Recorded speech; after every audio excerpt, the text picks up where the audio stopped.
faut vraiment faire en sorte que les gens se réveillent et comprennent qu'il y a un gros problème en France et que ce problème, c'est nos élus politiques, c'est l'élite qui, elle, n'a rien d'autre à foutre que de détruire le pays en appauvrissant le pays, en appauvrissant les Français et en leur piquant le maximum de richesse avant qu'il n'ait plus rien. On la tue pour faire quoi?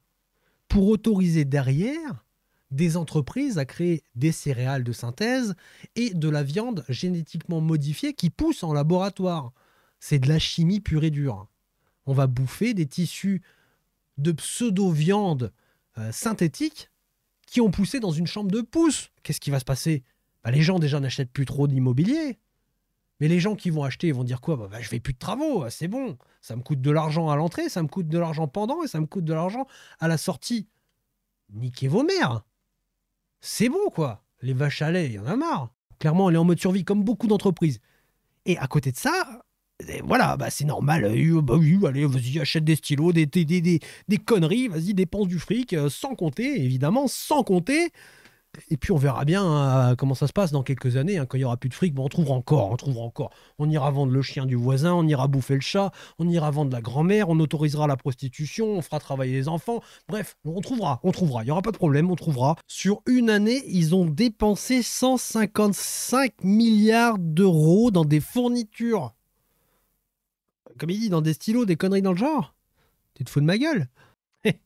On a l'impression qu'ils sortent tout droit d'un film d'horreur. Macron essaie de vendre le musée Grévin au Maroc. Une très bonne question, parce que Macron, pendant que nous personnellement, les Français, comme vous et moi, devons nous serrer la ceinture, faire des efforts, payer plus d'impôts, plus de taxes, travailler plus, bref, vraiment faire des efforts pour sauver la France, eh bien Macron part au Maroc avec ses copains et ses copines du musée Grévin pour essayer de faire, je sais pas moi, vendre le musée Grévin au Maroc, pourquoi pas?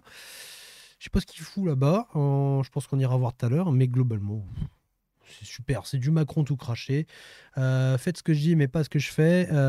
Crevez bien tous en cœur. Et puis moi, je vais continuer à cramer du fric. Parce que c'est le but, cramer du fric, faire couler ce pays, vous endetter. Et puis vous asservir comme des bons esclaves, des bons toutous. Voilà, c'est super la France. Bref, on va aller regarder les impôts et les taxes qui vont nous sortir dans pas longtemps. Tiens, d'ailleurs, Trump sort victorieux à 67% contre 33,2% pour Harris. Merci Elon Musk pour ce sondage, c'est génial. Donc, nouveaux impôts et une nouvelle taxe. On va aller voir ce qu'il y a à la une. Oui, parce qu'à la base, il y a tellement de choses qui se passent actuellement autour de nous, en France, que je ne sais plus quoi sortir. Je ne sais plus sur quel sujet je dois aller, qu'est-ce que je dois creuser, qu'est-ce que je dois abandonner, quel type de vidéo je dois faire.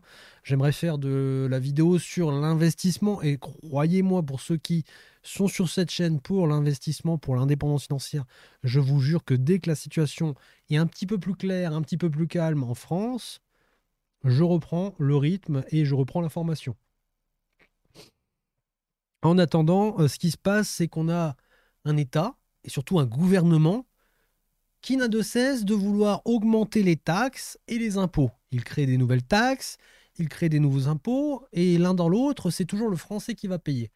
Et actuellement, on a des nouvelles normes, des nouvelles taxes, des nouveaux impôts, peut-être même des nouvelles normes, pourquoi pas, qui vont nous tomber dessus et qui visent, pourquoi pas, les dividendes, la flat tax, l'investissement mobilier, donc tout ce qui va être sur la bourse, etc., l'investissement immobilier, l'épargne, bref, tout, tout, tout, tout. Donc, comment moi, simple citoyen français, je ne suis pas un conseiller financier ou quoi que ce soit d'autre, je peux vous conseiller, et encore, c'est même pas des conseils d'investissement, c'est juste pour vous expliquer comment faire, quelle logique avoir, quelle approche faire, etc.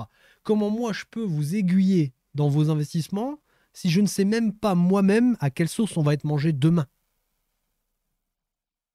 Parce que là, on a des taxes, la flat tax, ça est passé de 30 à 33%, donc déjà, toutes les vidéos que j'ai faites là-dessus, hop, ça dégage. Le PEA, il peut très bien sauter demain. On a un surimpôt de 10% sur les dividendes du CAC 40, etc., etc., etc. Je veux dire, comment je peux vous aiguiller? À part vous dire, peut-être aller acheter des ETF à l'étranger, investissez dans d'autres devises, ouvrez un compte à l'étranger, achetez de l'or physique, cachez-le. Je sais pas, je sais pas. Donc croyez-moi, hein, croyez-moi, hein. La chaîne s'appelle Pilule Rouge et plus l'Académie des millionnaires, mais vous regardez dans le titre, il y a toujours argent et indépendance, ou liberté. Liberté financière, indépendance financière, argent, voilà. Et ça fait toujours partie du thème de la chaîne. Et ça reste un domaine clé de ce que j'ai envie de partager sur cette chaîne. Donc n'ayez pas peur, ça va venir, d'accord? Mais pour l'instant, ce qu'il faut comprendre, c'est à quelle sauce on va être mangé. Donc on va regarder un petit peu dans cette vidéo les nouveaux impôts et les nouvelles taxes par rapport aux publications qu'il y a sur X. Et puis on va essayer de voir à quelle sauce on va être mangé, justement. Et donc bah là, on a directement un premier poste qui est intéressant, puisque ça parle directement d'impôts. Donc hausse des impôts, un petit amendement qui peut avoir des conséquences énormes, en particulier sur les banques, les SCPI et bien sûr sur tous les particuliers qui ont investi dans la pierre. Ah, bon, premier impôt dans la pierre, dans les valeurs immobilières. Donc fin de l'abattement en fonction de la durée sur la taxe sur la plus-value en cas de vente d'un bien immobilier et augmentation du taux d'imposition. Donc en gros, quand tu avais un bien immobilier, plus tu le gardais longtemps et plus tu avais un abattement important sur les impôts. Donc plus tu le gardais longtemps et moins tu payais d'impôts. Et bien là, on a la fin de l'abattement, si j'ai bien compris, donc ça a été adopté. C'est-à-dire qu'en gros, bah, il n'y a plus de je le garde 5 ans, je paye moins d'impôts, c'est tu le gardes 5 ans et tu payes autant d'impôts. Et de l'autre côté, on a une augmentation du taux d'imposition. Donc déjà, il n'y a plus d'amendement et en plus de ça, tu prends plus. Tu prends plus. Donc tu donnes encore plus. C'est juste génial. Et ensuite, on a un amendement qui s'ajoute à la fin de la non-taxation sur les plus-values de la vente sur la résidence principale. Donc en gros, si je comprends bien, quand tu vends ta résidence principale, bah, tu vas payer une taxe, un impôt, sur la plus-value que tu vas faire par rapport au montant auquel tu as acheté ton bien et le montant auquel tu l'as vendu. C'est-à-dire qu'avant, et normalement, je ne sais pas si ça a été... Enfin là, c'est adopté, mais je ne sais pas si c'est appliqué, puisqu'il faut encore valider la loi de programmation finance de 2025. Donc si c'est pas encore validé, c'est pas encore en application. Mais bon, si ça l'est, bon, bah, ça sera adopté. Et ça voudra dire que lorsqu'on achète une maison, bah, quand on va la revendre, on va payer un impôt, une taxe sur la différence entre le prix d'achat et le prix de vente, surtout si on fait une plus-value. Alors qu'à l'origine, si tu restais un an dans le bien en particulier, hein, ta résidence principale, si tu arrivais à prouver que c'était ta résidence principale et que tu as vécu un an dedans, bah par exemple, si tu faisais 100 000 euros de plus-value, bah c'était 100 000 euros tout net dans ta poche. Bah, à partir de demain ou après-demain, enfin quand ça sera voté, bah tu payeras une taxe, tu payeras un impôt sur ça. Parce que c'est comme ça. Voilà. On va te piquer de l'argent partout et donc bah il y aura même plus de privilège à acheter sa résidence principale. Et quand tu fais une plus-value, hein, c'est pas gratuit, hein. Le marché immobilier, certes, il évolue. Actuellement, en plus, c'est un peu la merde, on va pas se mentir, hein, avec toutes les normes qui nous ont mises dans la gueule, les augmentations de prix des matériaux pour les rénovations et mon cul sur la commode, l'immobilier, c'est comme ça en France, hein. Il n'y a qu'à regarder le cours de Next City. Bon, t'as compris que c'est pas en bonne santé du tout. Tu regardes le nombre de faillites d'entreprises dans, je sais pas moi, l'immobilier, hein, que ce soit la construction ou la vente, il y a un gros problème. Il y a un gros problème. Le secteur est dans la merde. C'est moribonde, ça crève dans tous les sens. Et donc actuellement, ta maison elle va peut-être gagner un peu en valeur, mais je parierais plus sur une perte de valeur qu'autre chose.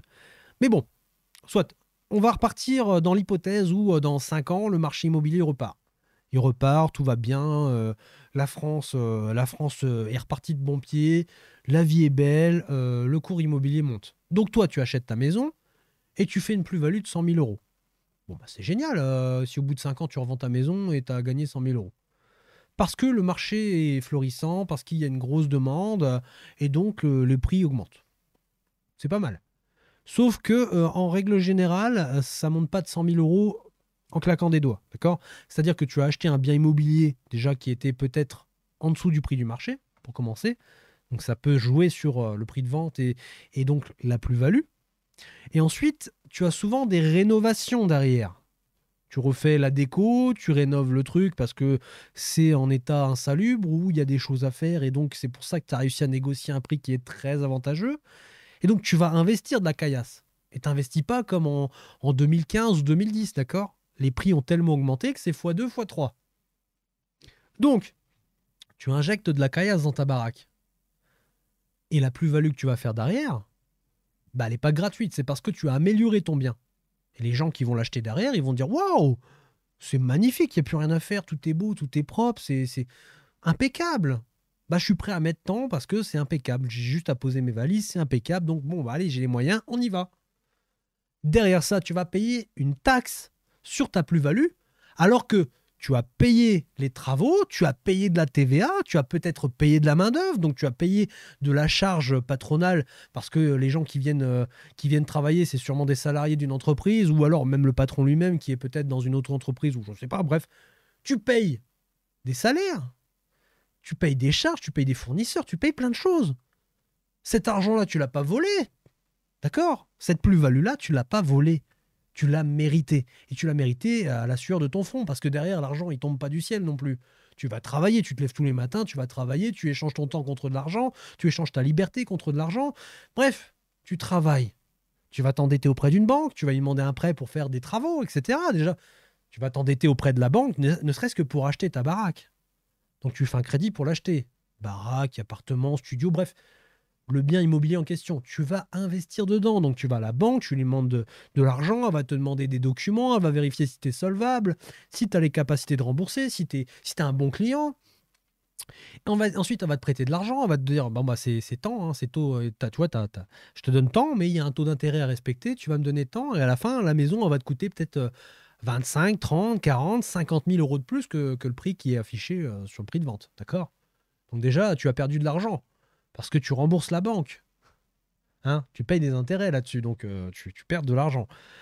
Et derrière ça, bah, tu vas encore payer une taxe parce que tu as revendu ta maison et que tu as gagné un peu d'argent dessus.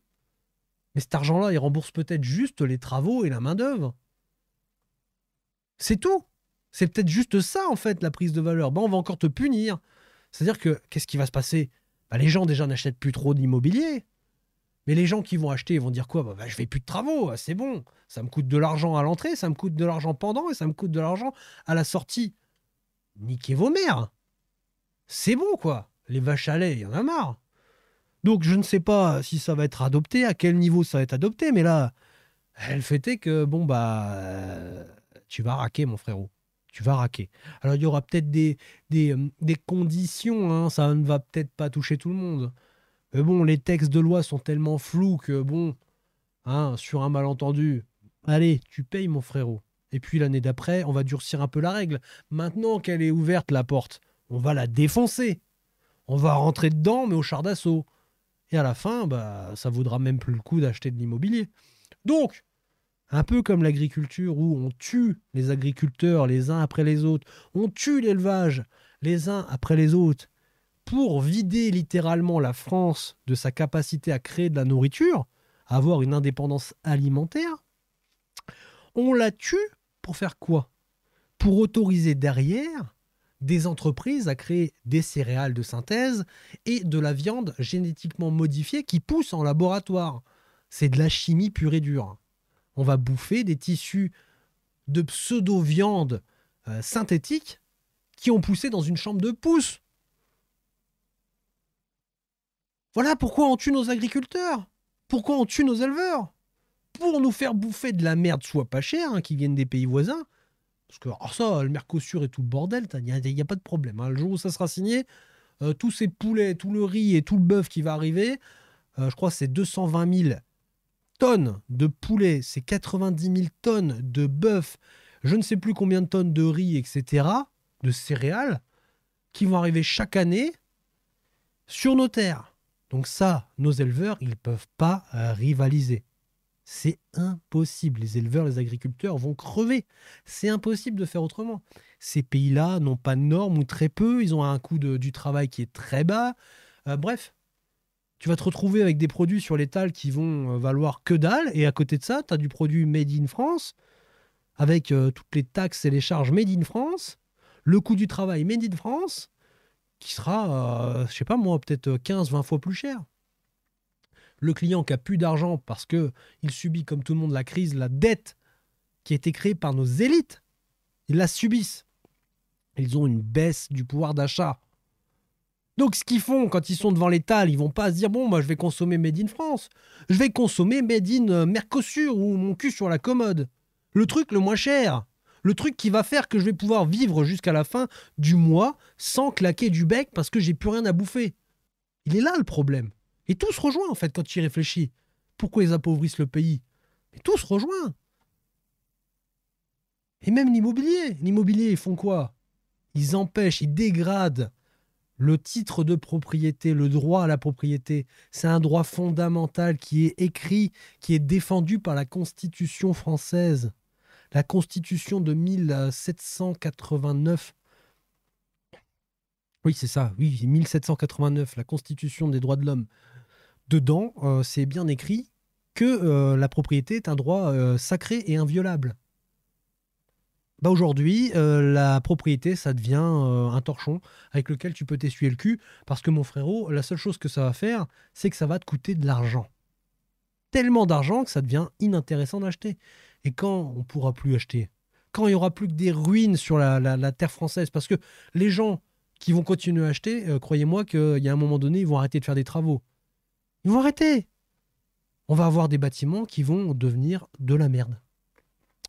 Et à côté de ça, bah, tu as des fonds américains, des fonds étrangers qui vont arriver avec de la thune et qui vont faire quoi? Ils vont racheter. Ils vont racheter. Ils vont racheter nos biens. Et ensuite, bah, on aura une indépendance alimentaire qui dépendra malheureusement des pays étrangers, une dépendance au logement qui dépendra des pays étrangers, etc. Même pour une dépendance financière. On n'aura plus d'argent, on n'aura plus de moyens de création de richesse en France. Bah, on va devoir emprunter de l'argent. Et qui c'est qui va payer la caution? C'est les Français, au prix de leur dur labeur, d'accord? Quand il n'y aura plus rien à vendre, bah, ça sera les gens qui seront à vendre. Ça s'appelle de l'esclavage. On sera à vendre, mes amis, on sera à vendre.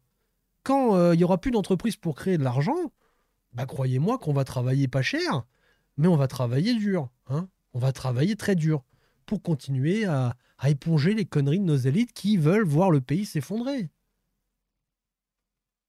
Et voilà, bah ça c'est un exemple, hein. C'est le premier exemple, mais c'est un exemple. C'est un truc de malade. Bref, descendons un petit peu et voyons ce qu'il y a d'autre. Parce que là, si je commence déjà à m'exciter sur juste un amendement et sur une loi, sur une taxe, un impôt qui est créé, j'imagine pas la suite. Hein. L'État vient de me prélever 300 euros d'impôt à la source sur mon salaire. 300 euros. Regardez-moi bien faire une régélégoria à l'envers en devenant libéraliste. Wow. Ces gens vivent sur une autre planète, partagée par Charbelakis il y a 19 heures. On est le 30 octobre 2024. Ils dilapident 150 milliards d'euros pour des fournitures administratives. 150 milliards d'euros pour des fournitures administratives. Alors j'avais regardé une vidéo il y a quelques jours de DME en direct où on abordait un sujet qui était celui-ci. Mais il n'y avait pas 150 milliards, le chiffre n'était pas sorti. Mais en tout cas, il parlait de lampes qui étaient vendues 80 euros, des ampoules 49 euros, etc. Bref, l'État, quand il se fournit, quelle que soit l'administration qui se fournit, va payer des prix qui sont exorbitants par rapport au prix que nous, on paierait pour avoir accès au même produit. Vraiment, au même produit. C'est-à-dire qu'en fait, tu vas acheter ta fameuse lampe à 80 balles. À côté de ça, tu vas retrouver la même pour une dizaine d'euros, voire peut-être moins, sur des sites comme Amazon ou sur des sites comme Shein, etc. Donc, il y a un moment donné, il faut juste pas se foutre de la gueule du monde. C'est-à-dire que tu as des entreprises qui ont le monopole, qui savent qu'ils ont des contrats avec des administrations de l'État, et qui savent qu'ils vont pouvoir augmenter les tarifs pour X raisons et tirer un maximum de profit. Donc ils vont facturer une chaise, une table, un bureau à des prix qui sont faramineux pour prendre du fric. Pour prendre du fric. Ils prennent le fric des Français en échangeant un verre d'eau qui coûte 90 centimes contre 50 euros. Voilà, littéralement. C'est à peine exagéré, hein. C'est à peine exagéré. Et alors, si le verre est plein, alors là, c'est 100 euros. On double le prix. Alors là, si la lampe est vendue avec l'ampoule, t'imagines même pas. Mais voilà, ça parlait de ça. Et 150 milliards de dépenses pour des fournitures. 150 milliards. Alors, c'est sur combien de temps? On va voir ça tout de suite. Alors, attends. C'est pas tout de suite, tout de suite. Donc, il dilapide 150 milliards d'euros pour des fournitures administratives pendant qu'il t'éclate à coups d'augmentation de taxes, impôts, prix à la consommation et j'en passe. Mais foutez-moi ces types à la poubelle de l'histoire de France. Ouais, s'il y avait une poubelle de l'histoire de France, bah, je serais le premier à aller foutre dedans, hein. Mais visiblement, la poubelle de l'histoire de France, elle doit être bien cachée, hein. Ou alors, c'est toutes les bonnes idées qui sont mises dedans, hein, pas les mauvaises, hein. Toutes les bonnes, toutes celles qui pourraient vraiment redresser le pays, elles arrivent comme ça. Donne-moi ça, hop, poubelle, poubelle, adieu, au revoir les bonnes idées. Je continue mon plan machiavélique qui vise à détruire le pays, hein. Les bonnes idées, poubelle. Écoutons ce qu'il a à dire, parce qu'à mon avis, il est assez remonté. Surtout au vu le ton de son poste. Les dépenses de l'État pour ses fournitures et son mobilier de bureau, les amis. Accrochez-vous bien, hein. J'espère que vous êtes assis parce que pendant qu'on nous demande de faire des économies, de faire des efforts, de payer toujours plus de taxes, plus d'impôts, travailler un jour de plus, éliminer un jour férié pour les EHPAD, etc., eh bien l'État, lui, qu'est-ce qu'il fait? Il dépense. Et il compte pas, parce que quand on aime, on compte pas. En 2023, l'administration française a gentiment claqué 155 milliards d'euros pour ses petits besoins. Alors des chaises, comme s'ils n'avaient pas de chaises, les gars, des stylos, des draps pour les EHPAD. Attends, c'est juste en 2023. C'est juste en 2023. Sur une année, ils ont dépensé 155 milliards d'euros dans des fournitures. Comme il dit, dans des stylos, des conneries dans le genre. Tu te fous de ma gueule? Mais je bois un coup parce que là, je vais finir par m'étouffer moi-même. C'est incroyable. C'est incroyable. 150 milliards de dépenses pour des fournitures sur une année, c'est-à-dire qu'ils vont recommencer en 2024, en 2020, enfin là c'est bientôt fini, mais en 2025, en 2026, en 2027, etc. Bah, cherchez pas les économies, hein. Vous arrêtez de travailler avec ces sociétés qui vous escroquent, ou alors c'est parce que c'est des copains et que du coup c'est intéressant l'un dans l'autre de pratiquer des prix comme ça, je sais pas, hein. Comme l'argent public est grassement utilisé par des gens qui se servent, bon, bah, j'ai envie de te dire, c'est normal en fait. C'est normal. Il y a des détournements d'argent public qui sont juste hallucinants. Il y a de l'argent qui disparaît, il faut pas chercher à comprendre. Je veux dire, 150 milliards de dépenses pour des fournitures, c'est de l'argent qui a disparu. Ça ne me viendrait pas à l'idée d'acheter une ampoule 49 euros ou 59 euros ou même plus. Ça ne me viendrait pas à l'idée d'acheter une lampe 50 euros alors que je peux l'acheter 10 euros sur Amazon. Et sûrement que si tu l'achètes en gros, bah, t'as pas les mêmes tarifs, hein. Faut arrêter d'être con. Faut arrêter d'être con. Donc, y a forcément des prises d'intérêt quelque part. Il y a forcément de l'argent qui sort à droite à gauche. Je dis pas que toutes les entreprises qui travaillent à fournir l'État sont des entreprises qui détournent de l'argent ou qui se servent, qui augmentent les prix juste pour profiter de l'argent public, hein, clairement. Mais je pense que dans le lot, il y en a quand même une petite partie, une petite proportion qui voilà, en profitent quand même grassement. Et puis à côté de ça, il y a peut-être des hommes politiques qui, eux aussi, hein, pourquoi pas, profitent aussi de ces échanges, ces transactions. À voir, je sais pas. Ouais, peut-être que si ces chiffres sortent, ça veut dire qu'il y aura peut-être une enquête, peut-être qu'il y aura quelque chose qui va éclater. Je sais pas, on va écouter la suite de cette vidéo, hein, c'est très intéressant d'ailleurs. Alors hop, c'est parti. Bon, ça peut se comprendre. Et même des ampoules dans les lycées et tout ce que vous voulez. En fait, c'est des fournitures de l'administration. Et c'est à peu près la moitié, écoutez bien, la moitié de la masse salariale de la fonction publique. Et pendant ce temps-là, on nous dit de faire quoi? C'est près de la moitié de la masse salariale de la fonction publique. C'est-à-dire que ça représente un tiers des dépenses de la fonction publique. Juste entre fourniture et masse salariale. Corrigez-moi si je me trompe.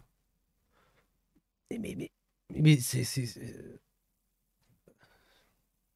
si, et je dis bien si, j'avais autant de moyens dans l'entreprise dans laquelle je travaille, bah j'aurais pas de problème. Parce que moi, dans mon entreprise, pour avoir un stylo qui fonctionne, pour avoir un lave-main qui fonctionne, pour avoir un ordinateur qui fonctionne et une imprimante qui fonctionne, ou les cartouches d'encre, etc., c'est la croix, la bannière.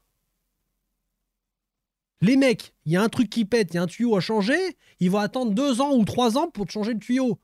Alors qu'il y a quoi? Il y a 2 mètres à faire. Il y a 2 mètres à couper, tu fais 2 soudures, basta. Ça fait plus de 2 ans qu'il y a une fuite dans le labo.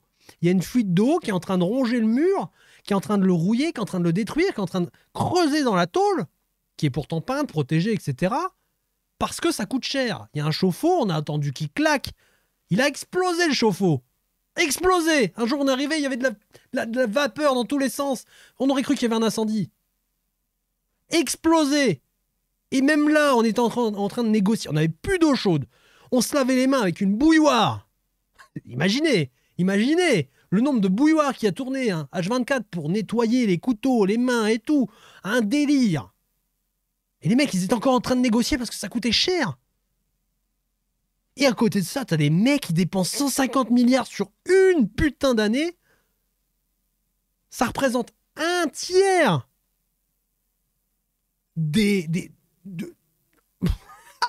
c'est complètement dingue. Mais si j'avais un tiers de la masse salariale, hein, parce que là on parle de la masse salariale plus les fournitures, on parle pas de toutes les dépenses globales, ou alors j'ai mal compris, mais si j'avais juste un tiers des 15% de masse salariale que le personnel coûte à l'entreprise, ce serait juste génialissime. À côté de ça, j'ai une entreprise, elle est endettée à hauteur de 0,80% ou un truc comme ça. Elle investit plus, elle dépense rien, bref, elle est en mode survie. Hein. Clairement, elle est en mode survie, comme beaucoup d'entreprises. Et à côté de ça, voilà, bah c'est normal. Bah oui, allez, vas-y, achète des stylos, des conneries, vas-y, dépense du fric, sans compter, évidemment, sans compter. Et puis on verra bien comment ça se passe dans quelques années. Hein, quand il n'y aura plus de fric, bon, on trouvera encore. On ira vendre le chien du voisin, on ira bouffer le chat, on ira vendre la grand-mère, on autorisera la prostitution, on fera travailler les enfants. Bref, on trouvera. Il n'y aura pas de problème, on trouvera. On vendra les gens aux pays étrangers, je sais pas. Hein, on verra. Puis t'as des mecs voilà. Allez, on va continuer parce que... Économies 60 milliards, faire un effort généralisé, Monsieur Barnier, avec sa grande fougue. Et là où ça devient plus savoureux, c'est que les fournitures qui sont vendues à l'État, eh bien, elles sont beaucoup plus chères que dans les magasins habituels. Par exemple, juste une lampe de bureau, 80 €. Et l'ampoule, alors là, tu vas tomber, hein, presque 50 €. Ah, moi je disais 60 €, c'est 80 €, d'accord? Il a l'information, il a la vraie information. 80 € la lampe, 50 € l'ampoule, 49 € et des poussières, ouais, 50 €. Et on tombe sur la tête. Mais clairement, on tombe sur la tête, faut arrêter. Hein. À ce prix-là, bah, j'espère quand même qu'elle va jamais griller l'ampoule, quoi. Non mais faut arrêter. 50 balles une ampoule. Non, bah non, évidemment qu'elle va jamais crever l'ampoule puisqu'on la change toutes les années. Elle n'a pas le temps de crever. Hop, 50 €. Hop, ah celle-là, Brigitte, il te faut des ampoules? J'en ai plein là. C'est cadeau. C'est génial. Alors évidemment, comme d'habitude, on dit que c'est scandaleux, c'est inadmissible, les agents eux-mêmes râlent de devoir se fournir via des catalogues dorés. Mais bon, on est rassuré, l'État a entendu les critiques et ils vont faire un effort. Et il a même retiré quelques articles des catalogues. Voilà, donc il faut un effort. Ils ont juste retiré quelques articles des catalogues. J'ai failli cracher la flotte que je viens de boire sur l'écran là, je me suis retenu. Hein. J'aurais pu le faire pour un effet de style, juste pour dire allez vas-y, voilà, mais vraiment ça... Ils ont retiré quelques articles. Magnifique. Non mais changer d'entreprise en fait, changer de fournisseur, arrêtez juste les conneries, on s'en bat les couilles, ton catalogue doré en fait. Juste arrêtez de... Prenez un peu les Français au sérieux. Je veux dire, c'est quand même nous, hein, les travailleurs, les salariés, hein, ceux qui produisent, qui payent tout ça. On paye tout ça, clairement. Nous, et puis évidemment les étrangers qui nous prêtent de l'argent, et puis les pauvres Français qui pensent qu'en investissant dans des assurances vie, vont pouvoir assurer leur retraite et puis leur vie plus tard. Ce qui n'est pas le cas, hein, ce qui n'est pas le cas, hein. Ça devient tellement le bordel que demain, si c'est la crise, ils déclenchent une loi sapin, ils prennent les intérêts, ils bloquent l'argent. Je sais pas ce qu'ils peuvent faire encore d'autre, mais ils peuvent bien te la mettre à l'envers. Et au final, tu auras épargné, tu auras investi toute ta vie et puis tu n'auras rien à l'arrivée.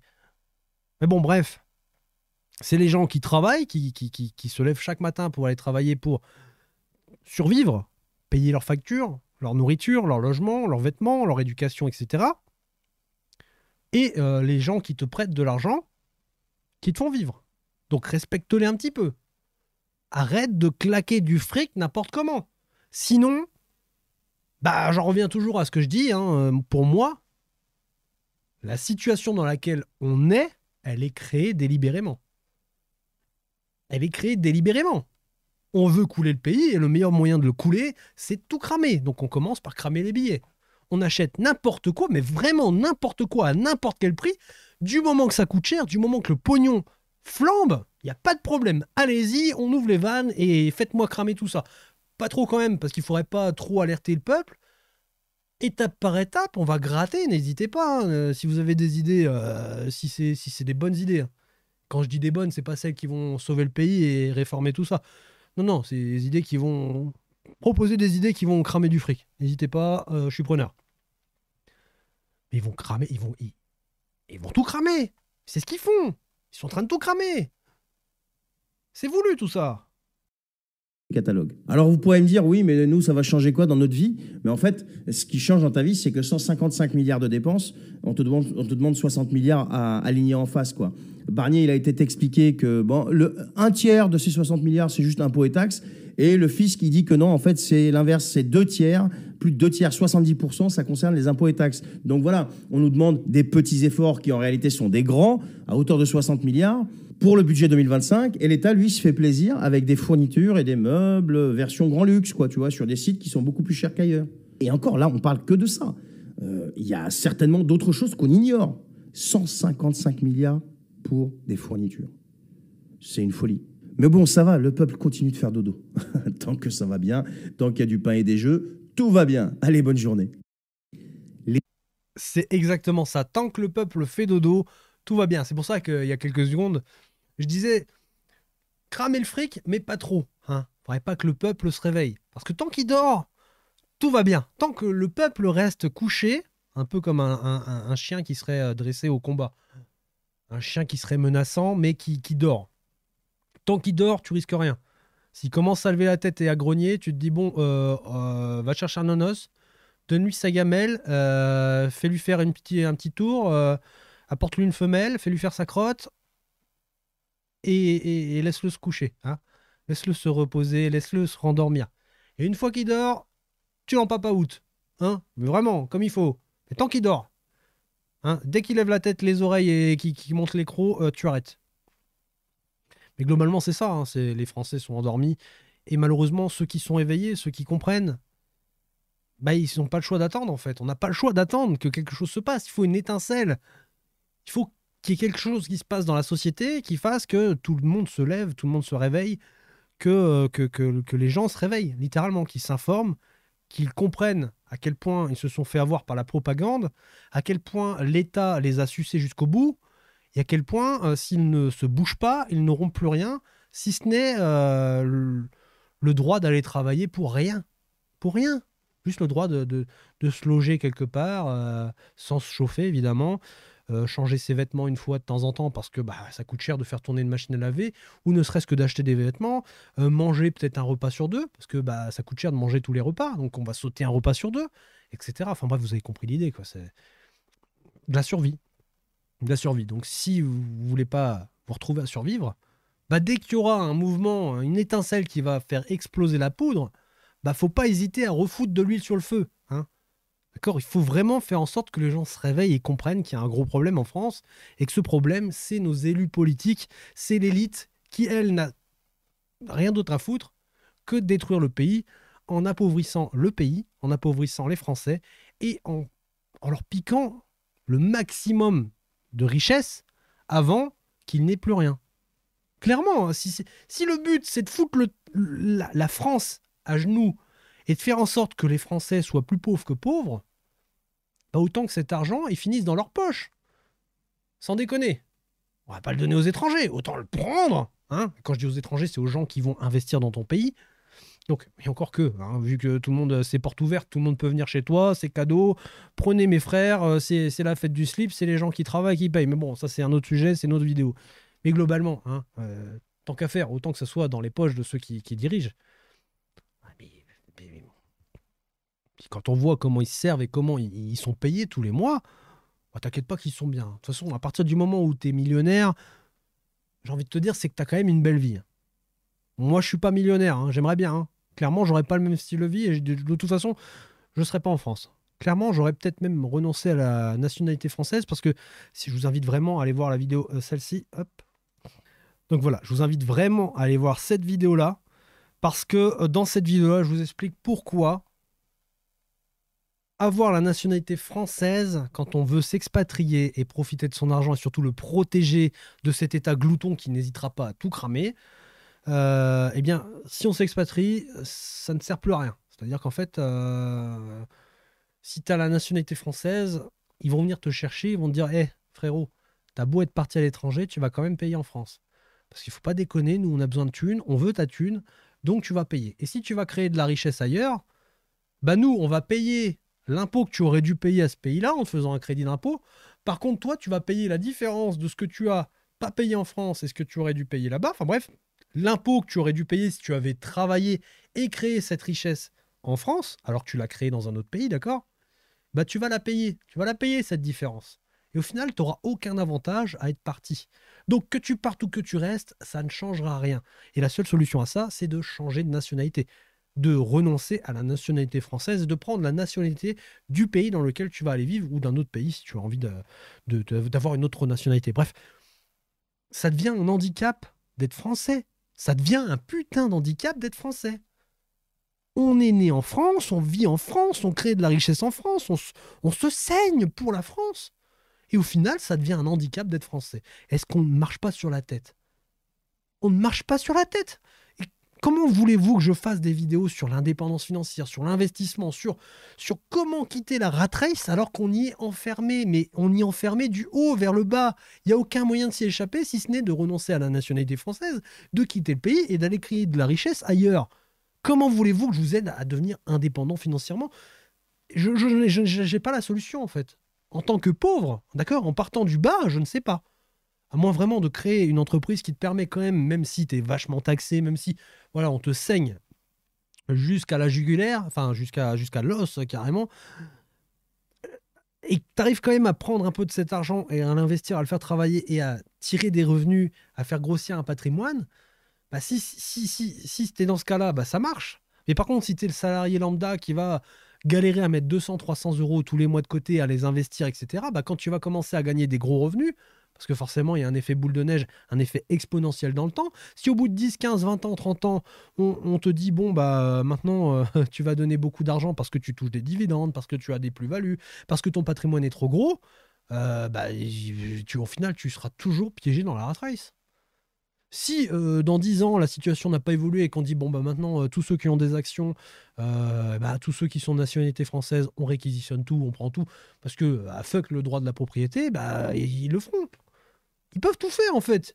L'État est ton pire ennemi. Parce que l'État a les pleins droits sur toi. S'il veut faire voter quelque chose, s'il veut appliquer une loi qui va à l'encontre de tes intérêts, eh ben il la fera, il la fera voter, il la fera adopter. Et tu n'auras pas le choix de dire bah ok. Sinon, bah faut que tu quittes la France, tu renonces à ta nationalité. Voilà, le problème, il est là, c'est que ça devient un vrai handicap d'être français. Moi, ça me fait halluciner, hein, personnellement. Ça me dégoûte. Clairement, ça me dégoûte. On va s'arrêter là parce que finalement, on n'a fait que 2 posts. C'est génial. On n'a pas été très très loin. D'ailleurs, on peut peut-être aller voir les commentaires, pourquoi pas. Mais je pense que ça doit piquer un petit peu. Globalement, voilà, les esclaves modernes ne sont pas enchaînés, ils sont endettés. Ça rejoint clairement ce que je dis depuis le début et ce que je pense, parce que finalement, on vit pour la dette. On ne vit plus pour nous, On ne vit plus pour survivre, mais on vit pour payer des intérêts et entretenir cette dette que d'autres ont créée et qui permet à d'autres de s'engraisser comme c'est pas possible. Parce que la dette, c'est l'esclavage. Et encore, là, on est dans une forme d'esclavage moderne. C'est-à-dire que l'esclavage, à l'époque, c'était tu as un maître et tu vis sur cette terre et tu fais ce qu'il te le dit de faire, d'accord? Là, aujourd'hui, on a un petit luxe, encore, hein, d'accord? Encore, c'est qu'on peut choisir ce qu'on va faire dans notre vie. Donc, quel type d'esclavage on va subir? Donc on peut encore faire des trucs qui nous plaisent et qui, voilà, même si derrière ça on survit, ça reste quand même intéressant.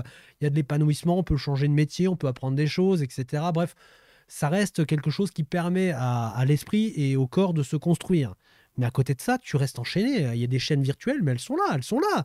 Il n'y a pas moyen de s'en défaire, si ce n'est avoir le pouvoir de l'argent. D'accord? Il faut avoir beaucoup d'argent pour s'extirper de ces chaînes. Et aujourd'hui, je ne sais pas comment gagner beaucoup d'argent en étant français, en étant résident français et en investissant de toutes petites sommes tous les mois. Parce que ces petites sommes, quand elles vont devenir grosses, ils vont tout te prendre. La création de richesse en France est devenue un fardeau. Tu n'as plus le droit de créer de la richesse. Ils sont en train de détruire les entreprises et les gens qui créent de la richesse. Et pour cette dette, d'accord? Pour cette dette, pour cet enchaînement, c'est à vomir, comme il dit. Alors, on va regarder le truc, mais le problème n'est pas les 150 milliards d'euros pour des fournitures administratives, mais c'est que ces fournitures, ils les ont payées plus de 4 à 5 fois le prix normal. Il l'a dit dans cette vidéo, mais oui, effectivement, c'est pas normal de les payer 4 à 5 fois plus. Et 30 ou 40 milliards de fournitures payées 155 milliards avec l'argent des Français, à vomir. Ou 30, ou ouais, enfin bref, quel que soit le prix en fait que tu payes, ça reste à vomir. Hein, et puis voilà, bah, clairement, l'image, elle résume tout. Vous savez, ça coûte cher, une gomme et un bon stylo, surtout quand je rédige mes livres porno. Bah oui, c'est Bruno Le Maire qui a utilisé ces 150 milliards d'euros. J'ai très hâte de voir quelle est la vérité qui éclatera un jour, la vérité qu'on va apprendre de la bouche ou des écrits de je ne sais qui. Mais globalement, il a dit que la vérité apparaîtra. Et moi, comme je vous le dis hein, depuis quelques vidéos, pour moi, il y a un état profond, il y a une envie de destruction, il y a des ordres qui sont donnés, il y a des directives, il y a des... Voilà, il y a une ligne directrice qui est celle de détruire la France pour endetter les gens. D'accord? Ils veulent asservir la France, ils veulent la dégrader pour asservir la France. Pour moi, c'est ça, c'est mon truc à moi, d'accord? Je ne suis pas en train de vous dire c'est ça la vérité. Je suis en train de vous dire c'est mon analyse, c'est mon ressenti, c'est ma sensibilité, c'est mon expérience, c'est ma vision des choses. Pour moi, c'est ça. Pour moi, on ne peut pas me faire gober autre chose que c'est ça. Après, il y en a qui vont dire c'est l'incompétence, etc. Il y a de ça. Et évidemment, l'État profond n'a pas les marionnettes, toutes les marionnettes en main, d'accord? Il y en a qui sont à fond dedans et qui y croient. Hein. Il y en a qui, de l'autre côté, sont naïfs et pensent faire le bien alors qu'ils font le mal. Et ils suivent cet état profond sans même s'en rendre compte. Je veux dire, tout le monde n'est pas dans la confidence, d'accord? Tout le monde n'est pas en train de suivre une ombre qui a l'intention de tout péter, d'accord? Je ne suis pas en train de dire qu'il y a tout un état profond derrière qui contrôle tout le monde. Mais il y a des directives, il y a une ligne de conduite, il y a un fil rouge qui est détruire la France. Et consciemment ou pas, il y en a qui adhèrent et il y en a qui s'époumonnent et qui se tuent à la tâche pour réaliser cet exploit. L'exploit de couler un pays en 10, 15, 20 ans. Bon, ça fait 50 ans qu'il est en déficit, le pays. Ça fait 50 ans qu'il s'écroule.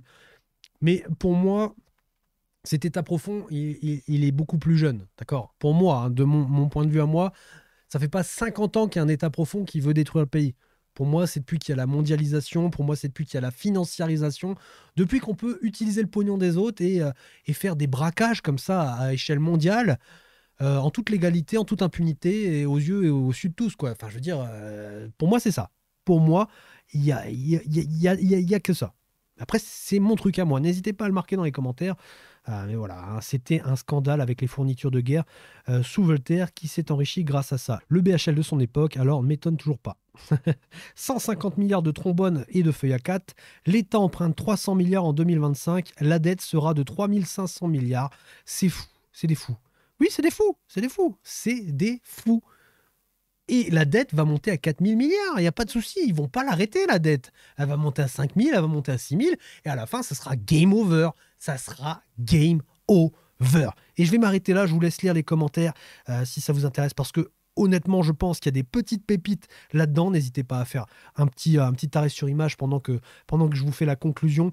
Mais globalement, voilà. Hein, personnellement, Je pense sincèrement qu'on a à la tête de ce pays des gens qui ont pour objectif de détruire le pays, qui ont pour objectif de rendre la totalité des citoyens français esclaves de cette dette.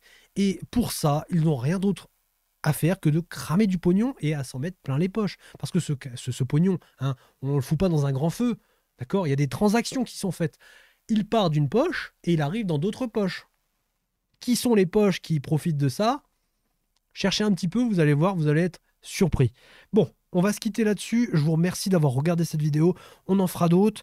Moi, de toute façon, il faut que j'y aille, il faut que j'arrête. Donc, n'hésitez pas à me partager dans les commentaires ce que vous en pensez et à bientôt. Surtout, ne vous laissez pas faire. Et si vous voyez que ça pète, joignez-vous au mouvement, soutenez le mouvement et n'arrêtez pas de défendre vos intérêts. Ne laissez pas cette élite politique qui a pour objectif de vider vos poches et de vous asservir gagner. Si on les laisse gagner, c'est fini, c'est game over. Donc à bientôt mes amis pour une prochaine vidéo.